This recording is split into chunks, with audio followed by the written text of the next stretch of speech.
Ketua Dewan Perwakilan Rakyat Amerika Serikat Mike Johnson menyerukan diadakannya sesi rahasia untuk membahas dugaan bocornya dokumen intelijen Amerika Serikat. Adapun dokumen rahasia tersebut memantau persiapan sekutunya Israel untuk menyerang Iran. Mike Johnson dan pejabat senior lainnya di DPR Amerika Serikat dan Senat Amerika Serikat akan menerima pengarahan rahasia mengenai kebocoran dan penyelidikan yang dilakukan. Sebelumnya, 3 pejabat Amerika Serikat mengungkap penyelidikan bagaimana dokumen rahasia rencana Israel menyerang Iran bisa bocor. Sebelumnya, 2 dokumen bertanda sangat rahasia dengan tanggal 15 dan 16 Oktober yang diduga disusun intelijen Amerika Serikat tersebar secara online pada Jumat 18 Oktober. Dokumen itu tertulis hanya boleh dilihat oleh Amerika Serikat dan sekutu-sekutunya di Five Eyes, yaitu Australia, Kanada, Selandia Baru, dan Inggris. Salah satu dokumen menyebutkan rencana Israel untuk memindahkan amunisi. Hamas mengatakan akan menyembunyikan identitas kepala biro politik barunya setelah Israel membunuh Yahya Sinwar di Rafah pada Rabu 16 Oktober. Keputusan untuk menyembunyikan nama pemimpin baru tersebut karena meningkatnya risiko keamanan. Langkah ini juga agar panglima baru lebih bebas beroperasi dan menghindari upaya pembunuhan Israel yang menargetkan banyak pimpinan Hamas. Hamas ingin membuat Israel tetap tidak yakin tentang siapa yang akan membuat keputusan jika perundingan gencatan senjata dilanjutkan. Diketahui Yahya Sinwar ditunjuk sebagai kepala biro politik Hamas pada 6 Agustus 2024 untuk menggantikan Ismail Haniyeh. Ia dibunuh di sebuah rumah di lingkungan Tal Al-Sultan Rafah. Sebelumnya, Yahya Sinwar bentrok dengan tentara Israel yang menembakkan peluru artileri, melemparkan 2 granat, dan mengirim drone. Israel diprediksi akan menjadikan pemimpin tertinggi Iran, Ayatollah Ali Khamenei, sebagai target utama serangan. Hal itu karena Iran disebut mendukung Hizbullah dalam menyerang kediaman Perdana Menteri Israel Benjamin Netanyahu. Sementara itu, Netanyahu mengatakan drone yang diluncurkan dari Lebanon yang menargetkan kediamannya di kota Kaisarea merupakan upaya Hizbullah untuk membunuhnya. Serangan itu terjadi saat pertempuran di Gaza terus berkecamuk. Drone itu menyasar kediaman Netanyahu, namun Perdana Menteri Israel tersebut sedang tidak berada di lokasi saat kejadian. Diketahui saat berperang di Lebanon dan Gaza, Israel juga berjanji membalas serangan rudal Iran pada 1 Oktober lalu. Saat itu, Iran menembakkan 200 rudal ke Israel sebagai tanggapan atas tewasnya kepala Hizbullah Hasan Nasrallah.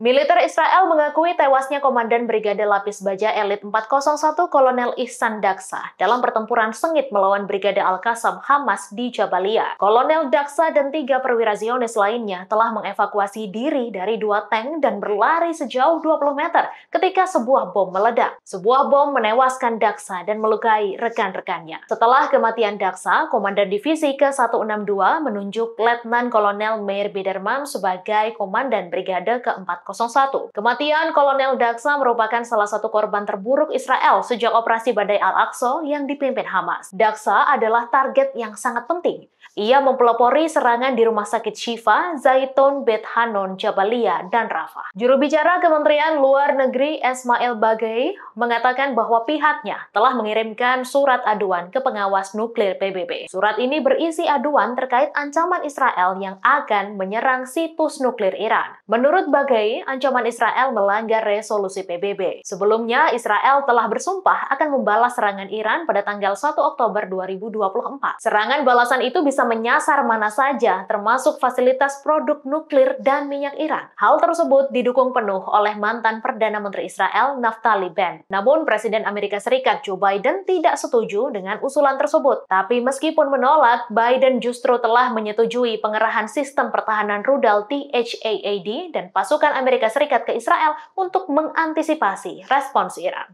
Download Tribun X sekarang, menghadirkan lokal menjadi Indonesia.